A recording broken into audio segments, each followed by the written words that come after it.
여러분 다 우주 정복자가 되시기를 축원합니다. 우주 정복자 우리는 주일마다 정성으로 예배하는 또 정겨운 마음으로 예배하는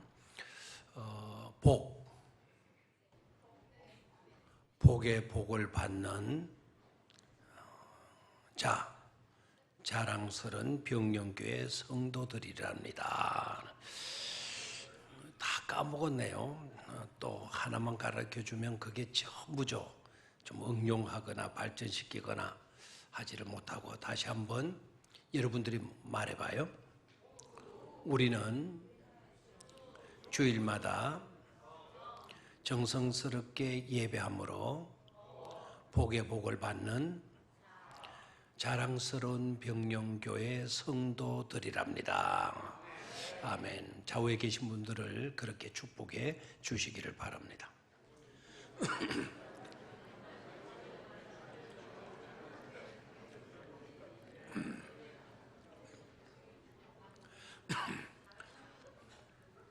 제가 굉장히 조심스러운 게 있는데 제가 지금 여러분들에게 귀한 글을 한번 보여드리겠는데요. 약속을 하셔야 돼요. 절대로 보고 시험 들지 않기를, 그리고 탐내지 않기를. 자, 한번 명품 중에 명품인데요. 여러 가지 명품들이 많이 있겠지만 오늘은 시계를 소개하겠어요. 이 시계를 한번 구경만 하시고 절대로 시험 들거나 탐욕을 품지 말기를 바랍니다. 서울의 어떤 갤러리에서 전시되었던 명품 시계, 그 중에서도 가장 비싼 시계인데 한번 보시기를 바라요. 감탄사가 아무도 안 나옵니다. 너무 잘 안 보입니까? 뚜껑이 두 번 열려요. 탁 누르면 맨 위에 이렇게 톡 열리고 또 누르면 이제 본체 시계판이 나와요. 너무 멋져요? 아무도 안 놀라는데 참 희한합니다, 정말. 저 시계가 세계에서 가장 유명한 명품 시계라 그래요. 자그만치 저 시계에 아무래도 우리는 돈으로 계산을 해 뭘 알아요? 그래서 돈으로 가격을 매겨놨는데 저 시계의 하나의 값이 25억 2,655만 원이라고 해요. 이제 좀 놀라는군요. 25억 2,655만 원. 이렇게 말하면 목사님, 저는 끝에 5만 원짜리 시계 하나라도 걸렸으면 좋겠다 싶죠. 65만 5천 원 시계도 괜찮을 것 같은데 이게 2,655만 원을 뛰어넘어서 그것도 5억을 뛰어넘어가지고 25억 2,655만 원. 저 시계의 이름은 엠퍼라도 뚜르비용 워치라고 합니다. 이름도 좀 개파가기도 하고.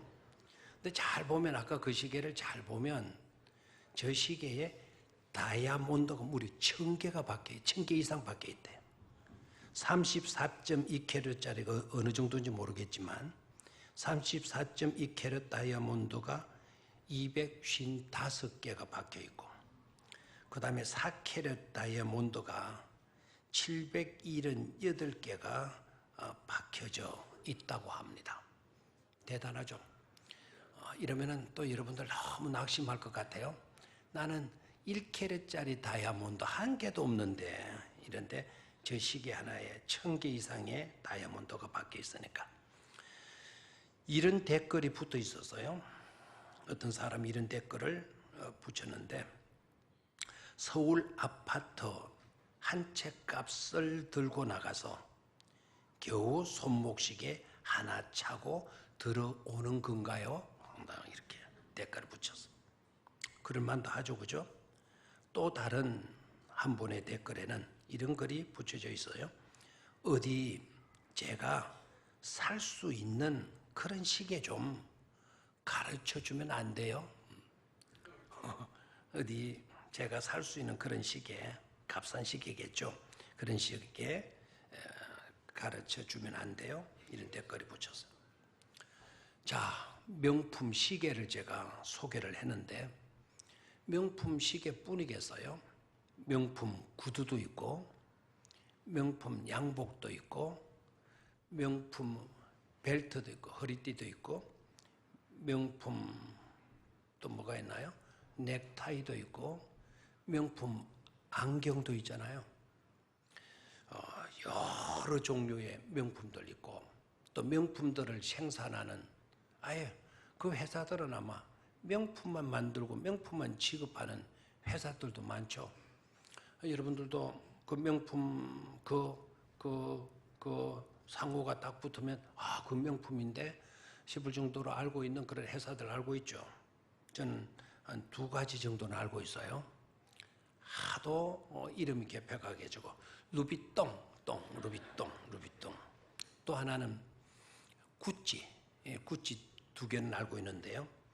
샤넬도 명품이라도 그러고 에르메스도 명품이라 그러고 페르가모, 이 페르가모도 명품에 들어간다네요.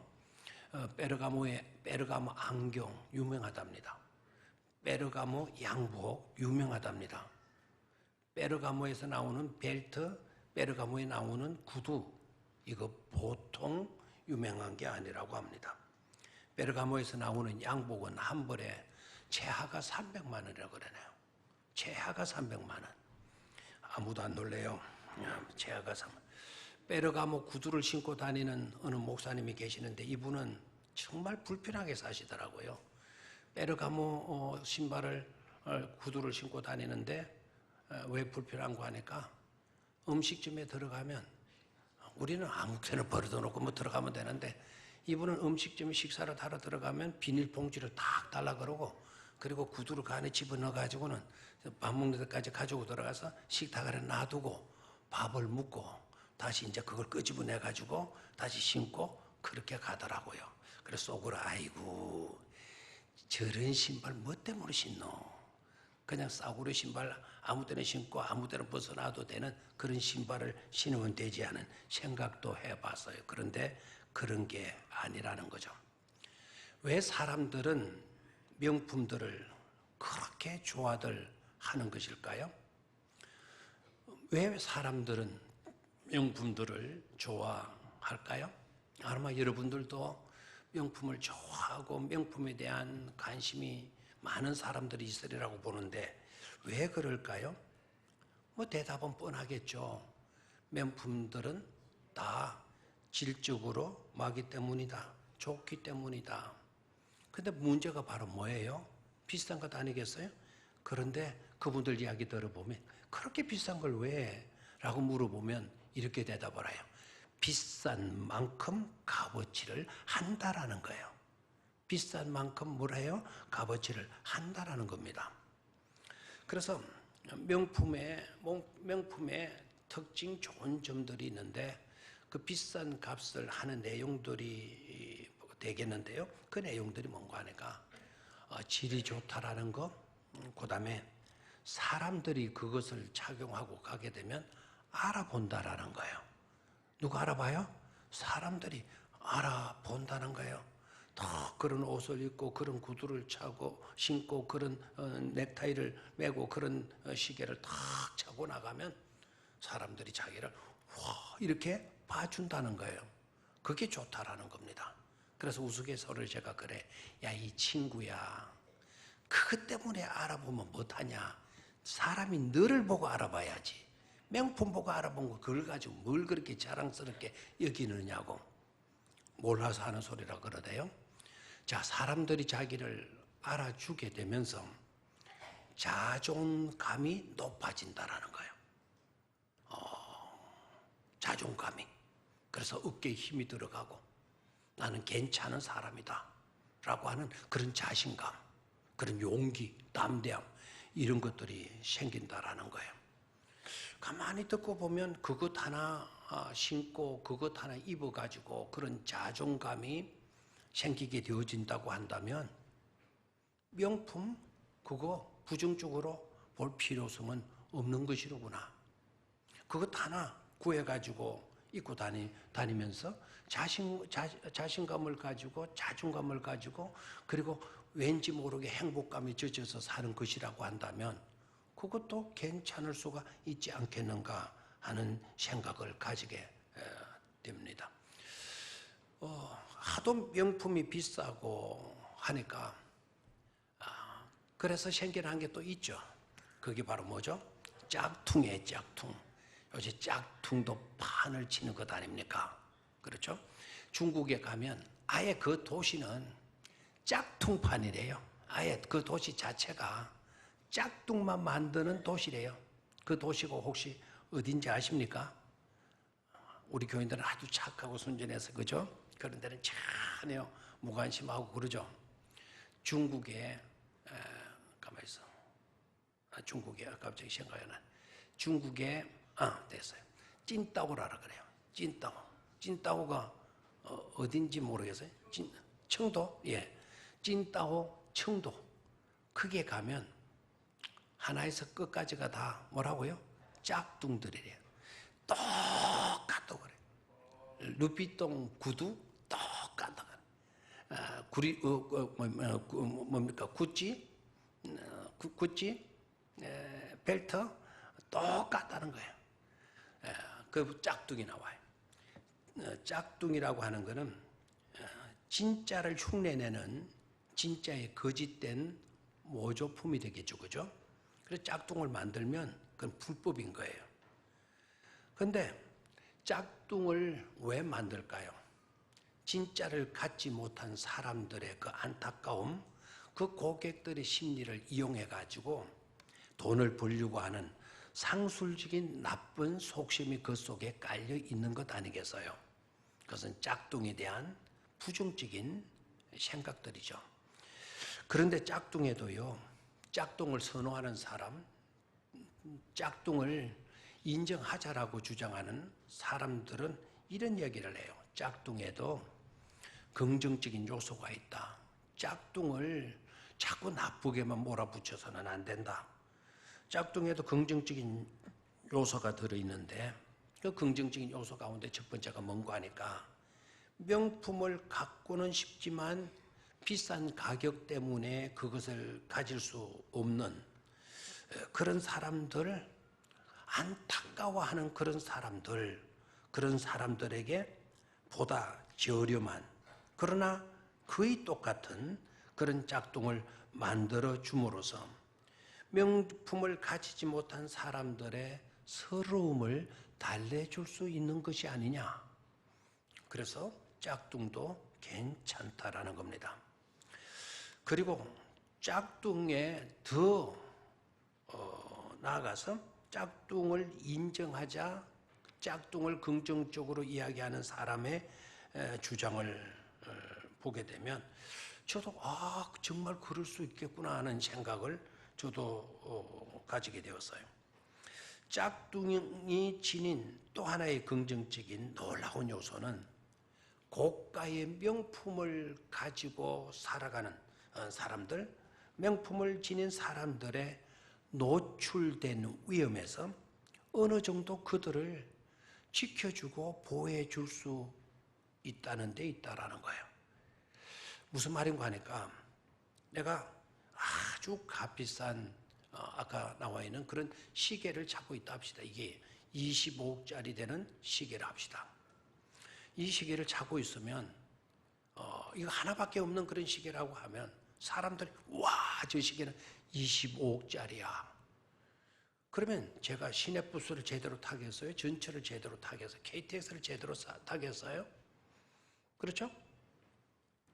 진짜 명품이니까. 그런데 그러면 내가 얼마나 위험에 노출되는 겁니까? 그런데 짝퉁이 나와요. 짝퉁이 막 늘려져 있는 거예요. 그러면 소매치기 하는 사람들이 내가 차고 있는 이 시계를 딱 보고 저것은 짝퉁일 수가 있어 라고 해서 그것을 뺏어가려고 하는, 그것을 훔쳐가려고 하는 그런 마음을 가지지 않게 만든다라는 거예요. 하고 보니까 이 짝퉁도 일리가 있는 것이로구나. 여러분, 명품을 자신 있게 차고 다니는 사람들, 명품의 것들을 지니고 다니는 사람들, 짝퉁 때문에 오히려 감사하시고 짝퉁 때문에 고마움을 여러분들이 지니고 사시는 것도 좋으리라 생각을 합니다. 오늘 왜 제가 짝퉁이냐 명품이냐 라는 이런 이야기에서 말씀을 시작하시는지 아시겠죠? 오늘 말씀의 제목이 뭡니까? 명품의 삶을 산 사람들, 이렇게 제목을 잡았어요. 오늘 명품과 짝퉁의 이야기를 시작했는데요. 제 바라면 오늘 본문 속에는 명품으로 산 사람들을 사도 바울이 일일이 거론하고 일일이 소개시켜주고 있어요. 명품 인생을 산 사람들이죠. 오늘 저는요, 명품 인생을 산 사람들의 모습들을 들여다보고 그 모습들 속에서 나타나는 특징들이 뭔가를 생각해보고 그리고 그 모습들을 닮으려고 우리 모두가 노력했으면 좋겠다라는 거예요. 그 특징들을 알고만 듣고만 보기만 하고 지나쳐 버리지 말고 그 특징들을 우리들의 것으로 삼자라는 데 목적이 있습니다. 수많은 사람들이 세상 명품이나 짝퉁 같은 데는 큰 관심을 가지고 살아요. 그런데 문제는 믿음의 삶을 사는 일에 있어서 명품 인생을 나는 살아야 되겠다. 명품 믿음의 성도가 되어야 되겠다라는 것에 대해서는 관심을 별로 갖지 않는 것을 안타까워하면서 이제부터는 우리의 남은 생애가 얼마이든지 간에 제발 명품 인생으로 가꾸어 갈 수 있어야 되겠다. 정말 로마서 16장으로 끝나지 말고 로마서 16장이 계속 쓰여지면서 저와 여러분들의 이름도 로마서 16장에 기록되어질 수 있는 그런 삶을 살았으면 좋겠다라는 바람을 가지는 겁니다. 그래서 명품의 삶을 산 사람들이라고 하는 제목으로 말씀을 드리려고 해요. 자, 그럼 첫 번째로요. 명품의 삶을 살아가려고 하면 지금까지는 어떻게 살아왔다든지 하더라도 지금부터 내 남은 생애가 얼마가 될지 모르지만 지금부터라도 명품 인생으로 가꾸어 가기 위해서 우리가 어떻게 살아야 되나? 라는 것을 생각하면서 살아야 될 줄로 믿습니다. 자, 먼저는 쟁반을 하나 보여드리겠어요. 쟁반. 우리 뷔페 식당에 가게 되면 제일 먼저 잡는 게 쟁반이죠. 그리고 음식을 거기에 담아가지고 먹잖아요. 여러분들이 좋아하는 음식부터 담아서 드시겠죠? 수많은 메뉴들이 차려져 있어요. 음식들이. 그러면 그 중에서 쟁반을 가지고 내 쟁반 위에 집게로 집어서 올려놓는 것. 올려놓아야 먹잖아요. 그 올려놓는 것 중에 정말 이 두 가지 메뉴는 빠뜨리지 말아야 된다는 거죠. 자, 쟁반에 제가 올려놓아야 될, 여러분의 쟁반에 올려놓아야 될 필수적인 요소는 댐과 함입니다. 쟁반이 나왔나요? 쟁반 한번 보시죠. 그 쟁반 위에 집게로 어떤 메뉴를 올려요? 하나는 댐이고 하나는 함입니다. 무슨 말이겠죠? 나는 장차 어떤 사람이 되고자 하는가? 나는 어떤 사람이 되어야 하는가? 라는 메뉴를 내 쟁반에 올려놓자라는 거예요. 두 번째는요, 나는 무엇을 하고자 하는가? 명품 인생이 되고자 했다면 그 명품 인생이 되기 위해서 나는 무엇을 하여야 하는가? 그 함이라고 하는 메뉴를 찍어서 내 쟁반 위에 올려놓자라는 것이죠. 자, 그러면 오늘 우리가 다 읽지를 못했습니다마는 로마서 16장 말씀을 보게 되면 바울이 믿음으로 살아온 명품 성도들의 이름을 일일이 거론을 해요. 그리고 그들이 어떻게 살아난지를 우리에게 소개를 해주고 있는 말씀입니다. 저는 이 말씀 속에서요, 바울이 소개하는 이분들은 정말 명품 인생을 산 믿음이 귀한 사람들이었다, 이렇게 말씀드리고 싶어요. 존 스토트라고 하는 유명한 영국의 올 소울스 처치라고 하는 이 교회는 굉장히 엄숙하면서도 말씀 중심의 교회예요. 이 교회는 목사님의 설교가, 여러분 놀라지 마시기를 바라요. 목사님의 설교가 2시간 10분이에요. 강해해요, 강해. 성경을 쫙 깊이 있게 해석을 해줘요. 해석이 뭐 10분, 20분, 30분 갖고 성경 말씀, 하나님 귀한 말씀이 여러분 해석이 되어지겠어요? 2시간 10분 동안 강해를 해요. 저야! 내 성령의 강건적인 임재하심을 느낄 수가 있어요. 이분이 로마서 16장 이 구절의 말씀을 뭐라고 이야기를 하고 있는가 하니까, 로마서 16장은 백미 가운데 진주와 같은 장이다, 이렇게 이야기를 해요.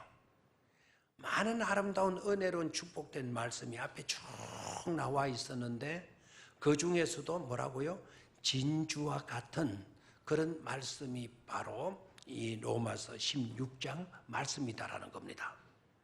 그러니까 하나님께서 믿음으로 산 명품 인생들을 뽑아가지고 유리 진열장 속에 넣어두어서 모든 사람들이 들여다보고 생각하고 깨달을 수 있도록, 이분들의 삶이 어땠는지를 생각할 수 있도록 해놓은 그런 장이 로마서 몇 장이라고요? 16장이다, 이런 이야기를 해요. 저는 그분의 이야기 가운데 노파심이 생겼어요. 그 노파심이라고 하는 것은 바로 뭔가 하니까, 유리로 된 진열장 가운데 이분들 명품 인생들을 쭉 그 안에 넣어 놓았다. 그리고 수많은 사람들이 그 앞을 지나가면서 이 명품으로 산 인생들의 삶이 어떠했는가를 보게 만들어 놓은 장이 로마서 16장이다, 이렇게 이야기를 했는데요. 제가 노파심을 가지게 되는 것은, 그냥 우리가 보석가게 가가지고 그 유리상자 속에 들어있는 보석들을 그냥 슥슥 보고 어이구 괜찮네, 어이구 비싸네, 이런 식으로 보고 지나쳐 버리면 어떻게 되나 하는 그런 노파심이 들더라고요. 오늘 이 본문의 말씀은 그렇게 진열장에 들어있는 것을 슬쩍슬쩍 구경하고 지나쳐 버려도 되는 그런 본문 말씀이 아니다라는 겁니다. 한 분 한 분의 삶이 어떠했는가, 어떻게 해서 그들의 삶이 명품 인생이 되어질 수 있었는가, 하나하나를 새겨보면서 그들에게서 나타나는 그 특징적인 가치 있는 그 어떤 삶들을 우리가 배워가야 될 줄로 믿습니다. 그리고 그것을 누구의 것으로 만들어야 돼요? 나의 것으로 만들게 될 때 우리는 명품 인생을 살아드릴 수가 있는 줄로 믿습니다. 자, 서론적으로 우리가 여기에서 먼저 전제되어져야 될 것이 있어요. 그것은 바로 뭔가 하니까 나는 누구인가라는 것으로부터 시작이 돼야 돼요. 나는 누구인가? 나는 형편없는 잔재이다. 나는 별 볼 일 없는 사람이다. 나 같은 사람은 어떤 것도 할 수가 없고 어떤 것도 될 수가 없다. 이런 의식을 가지고서는 절대로 우리가 명품 인생을 살 수가 없다라는 거예요. 어떻게 명품 인생을 살 수가 있냐? 첫 번째, 나의 정체성을 분명히 해야 돼요. 그러면 나는 어떤 존재입니까? 여러분, 거기에 대한 확실한 대답을 하실 수가 있겠습니까? 여러분은 어떤 자들입니까? 거기에 대한 대답, 여러분들의 느낌과 여러분들의 생각과 여러분들의 판단이 어떠한다 할지라도요, 이 말씀이 여러분에게 주어지게 되게 되면 모든 것들을 다 내려놓을 수 있어야 돼요. 전문 감정가가 감정하게 되어져서 결론을 딱 내리게 되게 되면 다른 어떤 것들은 다 필요 없는 것 아니겠어요? 전문 감정가가 되시는 하나님이 우리를 감정하시고 평가해 놓은 그 말씀을 여러분들이 유념하지 않으면 안 되는 것입니다. 하나님은 여러분들을 어떻게 평가하신 줄 아시죠? 여러분들은 저나 여러분들이나 모두가 할 것 없이 명품들이다라는 거예요. 여러분들이 다 누구라고요? 명품이라는 거예요. 목사님 웃기지 마십시오. 제가 무슨 명품이에요. 허허, 그런 생각 버려야 된다니까요. 창세기 1장 31절의 말씀을 보니까 하나님이 지으신 그 모든 것을 보시기에 심히 뭐였더라? 좋았더라. 하나님이 지으신 그 모든 것을 보시니, 하나님이 지으신 여러분 모두를 보시니 하나님 보시기에 심히 뭐였더라? 좋았더라라고. 누가 감정하셨어요? 하나님이 감정하시지 않았습니까? 누가 우리를 만드셨습니까? 유명한 최고의 실력을 가지고 능력을 가지신 작가가 누구입니까? 바로 하나님 아니십니까? 하나님은 위대한 작가이시고 우리는 한 작가이신 그 하나님께서 만드신 최고의 걸작품인 줄로 믿습니다. 이 의식을 돈독히 하셔야 돼요. 자기 가슴을 두드리면서 한번 해보시기를 바랍니다. 나는 최고의 명품이다. 아멘. 나는 누가 뭐라 그래도 나는 뭐라고요? 최고의 명품이다라는 의식을 가져야 된다 이 말입니다.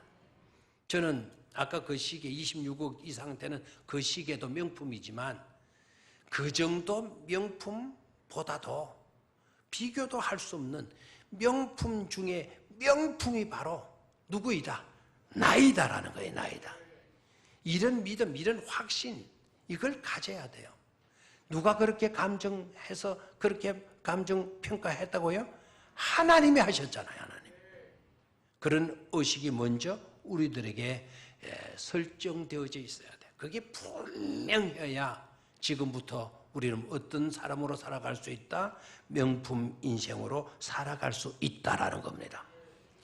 제가 로마서 16장을 읽으면서요, 여러 아름다운 것들의 백미의 진주와 같은 말씀이 로마서 16장이라고 하는 말씀을 생각하면서 이 말씀을 묵상하니까 명품 인생들의 특징적인 요소들이 딱 점검이 되어지더라고요.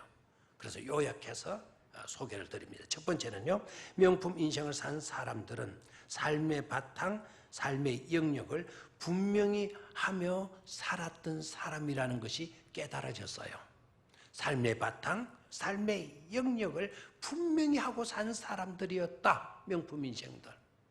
뭔 말입니까? 오늘 본문 말씀을 읽어보게 되면 주 안에서 그저 주 안에서 예수 그리스도 안에서 주 안에서 그리스도 안에서 예수 안에서 계속 이 말씀들이 반복되고 있어요. 무엇을 의미합니까? 이들의 삶의 바탕이 어디에 있다는 거죠? 예수 그리스도였다라는 거예요. 이들의 삶의 범위, 삶의 영역이 어디였다는 겁니까? 예수 그리스도 아니었다라는 겁니다. 여기서 깨달아야 돼요. 명품 인생을 살려고 하게 되면 그리스도 안에 있는 삶이 아니고서는 안 된다라는 겁니다. 명품 인생이 되어지려고 하면 그리스도 아니라고 하는 그 영역을 벗어나게 되게 되면 어떤 인생도 명품 인생으로 살아갈 수가 없다라는 것을 깨닫기를 축원합니다. 두 번째로 명품 인생을 산 사람들은 지금까지의 관계성을 아름답게 끝까지 지켜간 사람들이었더라고요. 한번 따라 하십시오. 지금까지의 관계성을 아름답게 끝까지 지켜간 삶이었다. 아멘입니까? 관계성을 아름답게 지켜간 사람들의 이야기예요. 사도 바울이 그런 사람들, 자기와 이 믿음 안에서 주님 안에서 관계 가졌던 그 모든 사람들을 일일이 나열을 시켜요. 옛날 옛적의 사람도 들어있고요, 건간에 사귀었던 사람도 있고요, 복음 안에서 교제하는 그런 인물들 소개하고 있어요. 여러분, 사람이 살아가는데 가장 어려운 게 뭐라고 그러죠?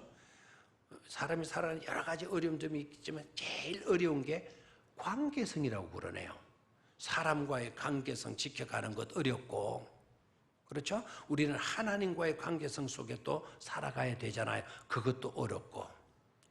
이것이 중요한 이유는 두 가지 있어요. 하나는요, 사탄의 사역을 보게 되면 사탄이 타겟을 노리는 내용들이 바로 뭔가 하니까 그 관계성을 파괴시키려고 하는 거예요.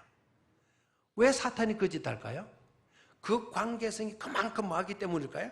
중요하기 때문 아니겠습니까? 그렇죠? 중요하니까 그 관계성을 사탄은 늘 깨트리려고 하는 거예요. 반대로 예수 그리스도께서 하시는 중대한 사역은 뭐겠습니까? 우리 주님이 하시는 중대한 사역은 그 관계를 다시 뭐 해놓는 것이죠? 회복시켜 놓으시는 일을 우리 주님께서 주되게 여기시고 그 일들을 감당하셨잖아요. 그것이 바로 뭡니까? 예수 그리스도의 십자가인 줄로 믿습니까? 예수님께서 십자가에 못 박혀 달려 죽으신 그 자체는 하나님과 우리와의 관계성을 회복이요, 나와 그것과의 관계를 뭐해 주신 사건이다, 회복시켜 주신 사건이다라는 겁니다. 그래서 우리는 뭐를 소중히 여기면서 살아가자? 관계성을 소중히 여기면서 살아갈 수 있어야 된다라는 거예요. 내 곁에 있는 사람 우습게 여기지 마십시오. 나와 함께 이 자리에서 예배를 드리는 사람이었다고 한다면 우리는 그리스도 안에서 병영교회 성도라고 하는 지체성 속에서 관계를 가지고 있는 사람들 아닙니까? 끝까지 이 관계성을 잘 지켜갈 수 있을 때 우리는 어떤 인생이 돼요? 명품 인생이 될 수가 있는 것입니다. 또한 건강한 시각을 가진 삶이었다라는 거예요. 명품 인생을 산 사람들의 또 하나의 특징은 뭐라고요? 건강한 시각을 가졌던 사람들이었다라는 겁니다. 사람을 보더라도 건강하게 보는 거예요. 건강하게. 너를 보더라도 너의 좋은 점들을 보아주는 거예요. 오늘 본문 속에서 드러나고 있는 사람들 가운데 사도 바울이 나 그 사람 때문에 괴로웠어, 나 그 사람 때문에 힘들었어, 나 그 사람 때문에 섭섭했어, 그런 이야기들이 하나라도 나와야 안 나와요? 안 나와요. 안 읽어봐서 모르겠죠? 읽어보면 안 나와요. 왜 안 나올까요? 사도 바울은 긍정적인 시각, 건강한 시각을 가지고 자기와 가까이 지냈던 모든 사람들을 바라보았기 때문이다라는 거예요. 아멘입니까? 그래서 아름다운 관계성을 지니되 건강한 시각을 가지고 바라보아 주어라. 건강한 시각을 가지고 바라보아 주게 될 때 우리는 명품 인생으로 살아드릴 수가 있게 되는 것이다 라는 거예요. 사람을 볼 때 그 사람의 흠이 왜 없겠어요? 그 사람의 단점이 왜 없겠어요? 그 단점을 꼬집으려고 하지 마세요. 단점을. 저에게도 수많은 단점이 있을 수 있어요. 그 단점을 꼬집어서 뭐 생각한다고 꼬집어 준다고 하겠지만 그러나 기분 별로 안 좋아요. 좋은 쪽으로 바라봐 주는 것. 아멘입니까? 그래서 상대방을 좋은 쪽으로 바라봐주고 그것을 칭찬해주고 그것을 자랑스럽게 여겨주게 될 때에 득스러운 사람이 되는 거죠. 그 사람이 왠지 모르게 좋게 느껴질 수밖에 없는 것 아니겠어요? 그게 명품의 삶을 살아가는 모습이 되어질 겁니다. 또 한 가지, 마음의 장벽을 깨트리라는 겁니다. 다 같이 한번 따라하십시오. 마음의 장벽을 깨트리라. 신분의 차이, 이 갭을 깨트리라는 거예요. 그렇다고 해서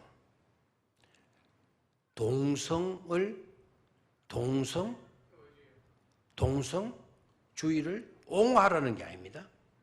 남자와 여자는 엄연히 구별되어야죠. 근데 어떻게 남자는 남자끼리 여자는 여자, 아니 그것은 하나님의 법도에 어긋나는 것 아닙니까?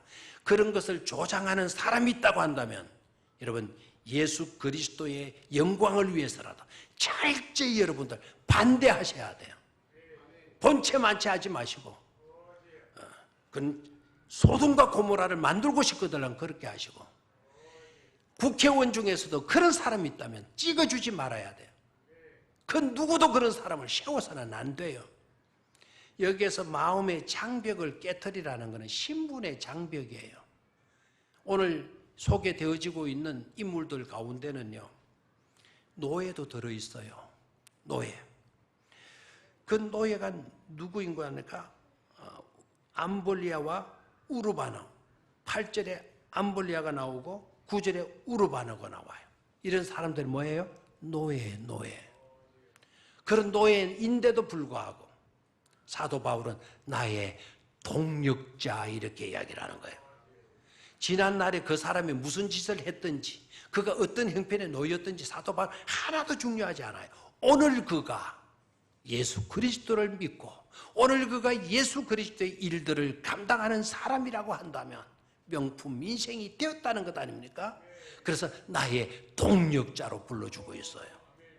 마지막, 은혜의 순간들을 잊지 않고 간직하는 것이, 한번 따라해 보십시오. 은혜의 순간들을 잊지 않고 간직하는 것입니다. 오늘 읽어보면 사도 바울이요, 굉장한 것도 잊지 않고 고맙게 여기고 세워주고 있어요. 나를 위해서 자기 목숨까지도 내어놓았다. 어떤 사람은 우리 모두의 보호자가 되어주었다. 얼마나 귀해요. 그런데 사도 바울의 그 명품으로 산 인생들을 소개하면서 보게 되게 되면 사소한 일들까지도 사도 바울은 그것을 기억하고 그것을 드러내어 주면서 그 사람들을 높여주고 있어요. 옛날 옛적에 그 사람이 나한테 짜장면 하나 사주었지. 너무너무 고마웠어. 너무너무 고마운 사람이었어. 옛날에 그때 그 사람이 나한테 손 콕 잡으면서 힘내라고 그랬지. 그 사람 정말 명품 인생이었어. 사도 바울이 지금 이렇게 그분들의 일들을 소개해주고 있는 것을 보게 됩니다. 누군가가 자기에게 도움을 주었거나 말 한마디를 하더라도 좋은 말을 해주었거나 그 사람이 예수 그리스도의 영광을 위해서 조그만 어떤 일들도 해놓게 되어졌다면 그 일들만 잊지 않고 있는 것이 아니라 그 일들을 행한 그 순간들까지도 잊지 않고 있는 사도 바울의 모습을 볼 수가 있어요. 우리도 그것을 기억하고 그것에 대해서 감사하고 그것을 자랑하고 그것을 세워주게 될 때 우리 또한 명품 인생이 될 줄로 믿습니다. 아무개 집사가 옛날 지금부터 약 30년 전에 나한테 깨이파리, 나한테 풋고추 2개 갖다 주었지 생각하고 그걸 잊지 않고 있는 거예요. 도움을 주었던 그 고마웠던 일들, 그 순간들. 그리고 그분들을 고맙게 여겨주는 거예요. 고맙게 여겨주는 그 사람도 멋지잖아요. 누군가에게 작은 도움이라도 주었던 그 사람들의 삶의 모습이 너무 아름답잖아요. 그게 바로 명품 인생이 되는 줄로 믿습니다. 마지막 클리오네라고 하는 물고기 이야기만 하고 마칠게요. 이 클리오네라고 하는 물고기가 있는데 이 물고기는 남극과 북극의 그 추운 얼음바닥 밑에 사는 물고기라고 해요. 근데 이 물고기는 얼마나 보기가 힘드는지 북극에 누가 가겠어요? 남극에 또 누가 가겠어요? 그래서 보기가 힘들 뿐만 아니라 이 고기를 보게 되면 사람들이 행운이 찾아온다고 믿는다는 거예요. 네이크로바를 보게 되면 행운을 딴 것처럼 생각하듯이 이 물고기를 보면 행운이 찾아오는 것으로 생각을 한대요. 그리고 이 물고기를 더 보기 힘드는 것은 이 물고기가 먹이를 먹는 모습 꼴을 못 본다는 거예요. 그 이유가 어디 있으나 하는 게 1년에 한 번밖에 안 먹는데요. 어떤 놈은 2년에 또 한 번 먹는 그런 놈도 있대요. 그래서 제가 이 이야기를 할 때 얼마나 부러웠는지 나도 그렇게 되었으면 얼마나 좋겠나. 1년에 한 번만 다 먹고 2년에 한 번만 다 먹고 생활한다면 더 많은 일을 할 수 있겠는데 싶었어요. 음식을 먹는 모습을 보기가 힘든다는 겁니다. 그리고 이 놈은 투명하대요. 몸뚱아리 아주 투명하고 그리고 지느러미 위로 이렇게 날아가게 되면은 천사가 날개짓을 하는 그런 아름다운 고기랍니다. 그래서 바다의 천사라고 하는 별명도 가지고 있대요. 그런데 문제는요, 이 물고기가 1년에 한 번 아니면 2년에 한 번 먹는데 먹을 때는 완전히 악마로 내려버린대. 악마로. 그렇게 좋았다가 그렇게 천사 같은 것이 먹을 때가 되면 머리에서 촉수가 나가가지고 자기가 동족인 고둥을 날카친다라는, 무섭다는 거예요. 악마 같다라는 거예요. 이런 이야기를 하면 그 클레오네라고 하는 그 물고기 아무개 같네? 아무개 같네? 하는 사람이 떠오르죠? 떠오를 거예요. 그렇게 좋았던 사람이, 그렇게 착했던 사람이, 그렇게 온순했던 사람이, 기분 좋을 때는 그저 오냐 이랬던 사람이 딱 어떤 문제가 딱 발생하게 되어졌을 때 순간적으로 악마처럼 바뀌어버리는 그런 사람들 있잖아요. 결론은 왜 제가 이 애화를 들까요? 명품 인생을 살아가는 사람은 끝까지 명품 인생의 삶으로 마감할 수 있어야 된다라는 거예요. 마지막 기분 틀어졌다고? 마지막 섭섭했다고? 마지막 마음에 안 들었다고? 악마로 바뀌어지게 되게 되면 우리는 명품 인생이 될 수가 없는 겁니다. 자, 다짐의 기도로 갑니다. 오늘의 다짐과 기도 시작. 전지전능하신 아버지 하나님, 우리를 하나님의 현상으로 명품 인생으로 창조해 주신 것에 감사드립니다. 그러나 사탄의 방해로 인하여 그렇게 살아가지 못하고 있음을 솔직히 고백드립니다. 독생자 예수님을 이 세상에 보내셔서 그러한 우리를 건져주시고 회복시켜 주셨음을 믿습니다. 그러하기에 오늘 우리에게 주신 말씀처럼 이제 우리도 명품 성도, 명품 그리스도의 일꾼으로 섬기며 살아가기를 다짐합니다. 하나님이 저희들의 삶을 주관하시오니 온전히 그렇게 살다가 하나님 나라에 영광스럽게 이룰 수 있도록 도와주시옵소서. 은혜와 충만한 복과 지혜를 허락하여 주시옵소서. 예수님의 이름으로 기도드립니다. 아멘.